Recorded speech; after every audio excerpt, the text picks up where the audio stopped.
Bueno, buenas tardes. Quería completar este, la comprensión de la etapa que está viviendo la América Latina eh, con un cambio de época muy importante, marcado por la velocidad de la revolución tecnológica, la importancia del liderazgo chino en la tecnología de quinta generación, pero con mucha dependencia de los semiconductores y de los chips y de la nanotecnología, fundamentalmente provista por Taiwán, cosa que convierte a esa región del mar septentrional de la China en un área de conflicto, eh, para poder, donde los Estados Unidos hacen una alianza grande con Taiwán para poder contener la proyección de China hacia el Indo-Pacífico, y también para controlar la provisión de esta nanotecnología, en la cual Taiwán y Corea del Sur son los países más adelantados, juntamente también con los Estados Unidos y con China. Pero por eso no hay un elemento de la Guerra Fría que es central y que no existe en este momento. Por eso no son válidas las teorías que quieren asociar este momento con la Guerra Fría de la posguerra mundial del siglo pasado, porque allí no había interdependencia y hoy existe interdependencia. Allí había dos sistemas absolutamente separados uno del otro, que pugnaban por la hegemonía mundial, pero que no dependían uno del otro. Al contrario, pertenecían a universos completamente distintos. Hoy, desde todo punto de vista, eh, este, hay interdependencia de todo tipo, financiera, comercial, es decir, Estados Unidos consume diariamente cantidades extraordinarias de productos importados de China. Eso genera una deuda de los Estados Unidos que es tomada por el gobierno chino y convertida en títulos de deuda. Por lo tanto, hay dependencia comercial, dependencia financiera.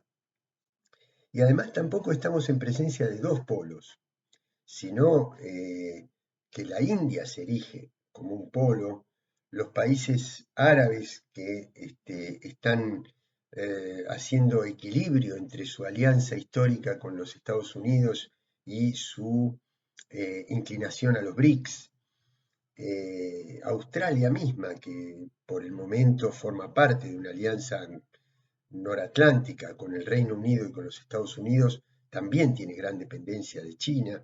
Así que la India es un actor muy importante, y América Latina también debería haber sido un actor muy importante, a no ser por la irrupción de Milei, que esperemos que finalice lo antes posible por la salud no solo de la Argentina, sino de todo el continente y la búsqueda de un equilibrio mundial mayor.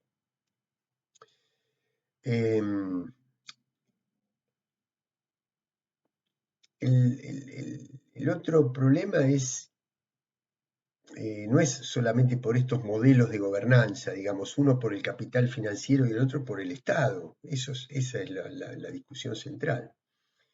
Este, así que, bueno, la cuestión tecnológica, esta otra cuestión, y yo quería que tratemos de entender eh, cómo, cuál es el telón de fondo de la estrategia de Milei. Y el telón de fondo es no solamente las medidas políticas que ya son conocidas porque han sido utilizadas con anterioridad, sino la estrategia que no es otra que la doctrina del shock. La doctrina del shock es una obra de Naomi Klein, una socióloga canadiense, que la publicó por primera vez en el año 2007. Todavía ni siquiera había hecho eclosión la crisis financiera, pero ya se notaba, digamos, el deterioro y la cercanía de una crisis, de un colapso financiero de Occidente. Y la tesis en la que se funda esta doctrina es que cuando se provoca una crisis, los pueblos se predisponen a aceptar medidas extremas, aún en su perjuicio, con tal de salir de la crisis. Y para demostrarlo ofrece todo un recuento histórico. El planteo de los shocks económicos, y no solo económicos, sino también shocks de guerra y de pavor, como se llama técnicamente, está inspirado en la escuela económica de Milton Friedman, jefe económico economista jefe de la Universidad de Chicago, que reniega de toda absoluta intervención estatal en la economía porque él dice que eso es lo que va a garantizar la extrema libertad de los actores económicos y por lo tanto va a poner en orden la economía. Fundamentalismo de mercado, venerado por Javier Milei.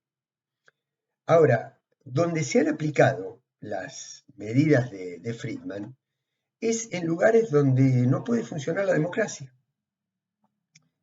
Y el primer lugar fue Chile, donde la CIA y el Departamento de Estado, en momentos en que Salvador Allende, en 1970, se apresta a nacionalizar una serie de empresas, obviamente el poder económico multinacional le responde con la desestabilización del gobierno. Se crean condiciones inflacionarias, de desabastecimiento, de especulación, que obviamente están impulsadas por las clases más acomodadas, generan malestar en las clases medias, que inmediatamente se pliegan a esa posición de las clases más aristocráticas de Chile, y finalmente terminan también generándole problemas a los sectores populares. Entonces se produce una huelga de camioneros muy grande, todo esto alentado, avivado por un fuego que se aviva por la prensa internacional y por el Mercurio, obviamente, de la familia Edwards, los medios más concentrados de Chile, y finalmente entonces, o mejor dicho, se le agrega a esto el bombardeo al Palacio de la Moneda para derrocar finalmente a Pinochet. Entonces, al shock económico se le incorpora el shock de la guerra. Y obviamente decenas de miles de personas detenidas, encarceladas luego en campos de concentración, torturadas y muchas de ellas brutalmente asesinadas. Esta manera de implementar la doctrina del shock luego se traslada a la Argentina, donde Martínez de Oz era justamente uno de los exponentes de la Escuela Económica de Chicago. Se destroza, se desmantela el sistema productivo, se termina vaciando de composición nacional el sistema productivo argentino y se lo transfiere a los grandes monopolios transnacionales. Obviamente, aduciendo que había una guerra sucia, un vacío de poder que justificaba el golpe de Estado, por eso tuvo cierto consenso el golpe de Estado de la dictadura cívico-militar, no únicamente militar, y entonces se justifican todas las medidas de ajuste de Martínez de Oz. Luego pasó algo parecido con la hiperinflación de los últimos meses de Alfonsín, que generaron que se tuviera que adelantar 6 meses su salida del gobierno. En el mes de junio del año 89, la inflación fue de más de 200 puntos mensuales. 2 meses después, con la asunción de Menem, cae a un dígito la inflación mensual. la teoría económica no justifica, no encuentra justificativo para ni para un avance tan abrupto ni para un descenso, una caída tan abrupta de la inflación. Si esto sucedió fue porque no se trataba de una inflación económica, sino política. Es decir, había que garantizar la llegada de un gobierno neoliberal que le asegurara la ganancia financiera a todos estos grupos económicos, no por vía de la ganancia normal, sino es decir, todo lo que ellos ganaron con la hiperinflación, ahora lo dejaban de ganar por hiperinflación. ¿Pero por qué? Porque se le garantizaba la privatización y el endeudamiento en dólares que después se consolida a través de la convertibilidad. Es decir, crear un shock económico para generar condiciones de aceptabilidad social a las medidas de ajuste. Entonces, se genera el terror, el pánico a la hiperinflación para justificar un shock de estabilización.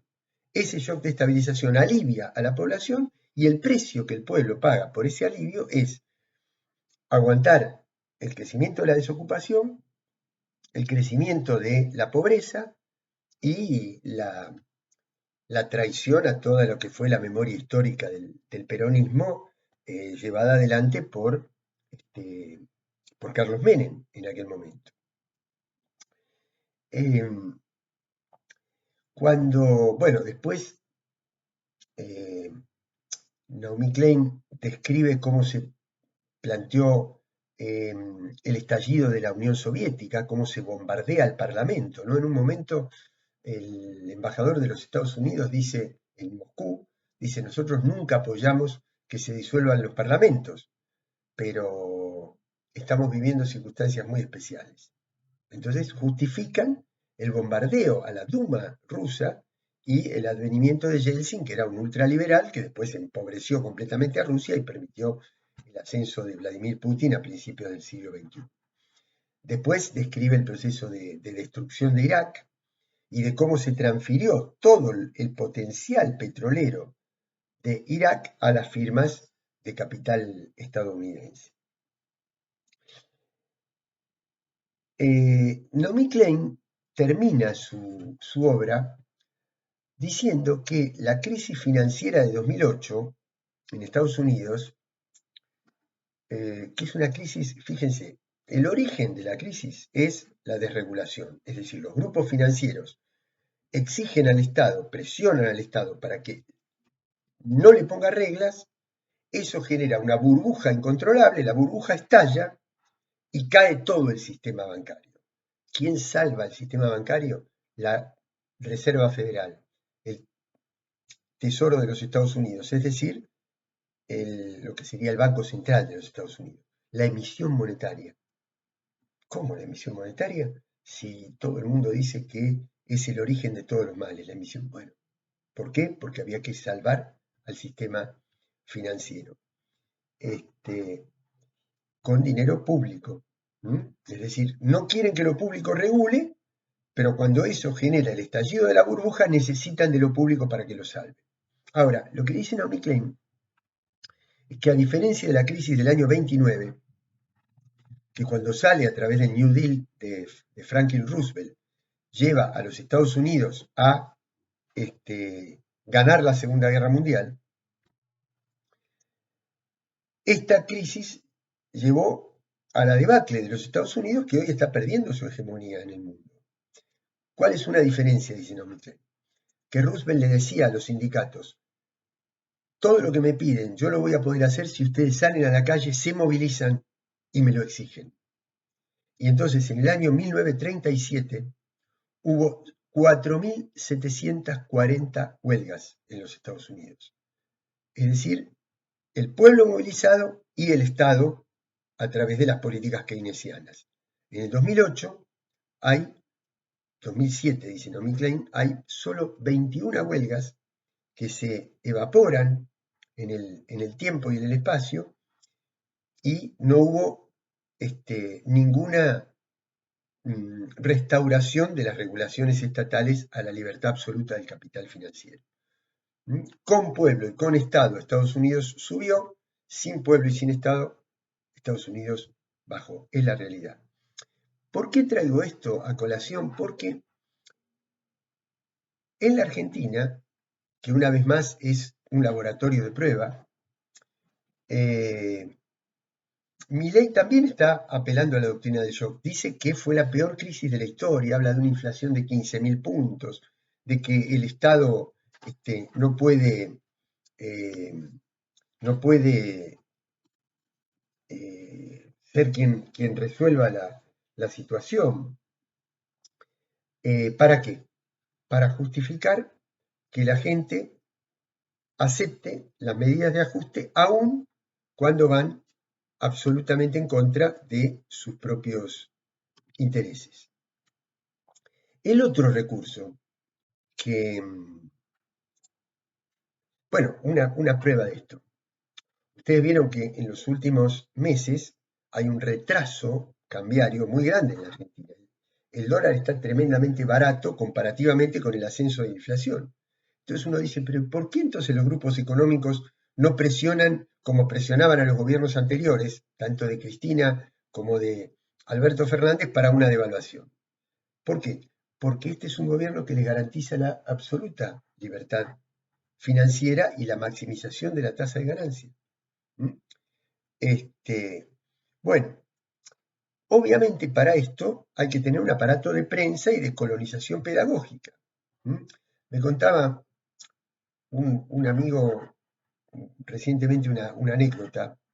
Resulta que va a una casa de productos lácteos en el mes de diciembre, nunca me voy a olvidar de esto, y el empleado, ni siquiera era el dueño de la casa, era un empleado de comercio, le dice, entonces este tipo, mi amigo, le dice, no puede ser como aumentaron el precio del yogur había aumentado más de 30% de una semana para la otra.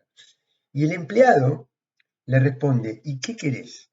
Con lo que ganan los camioneros de la Serenísima.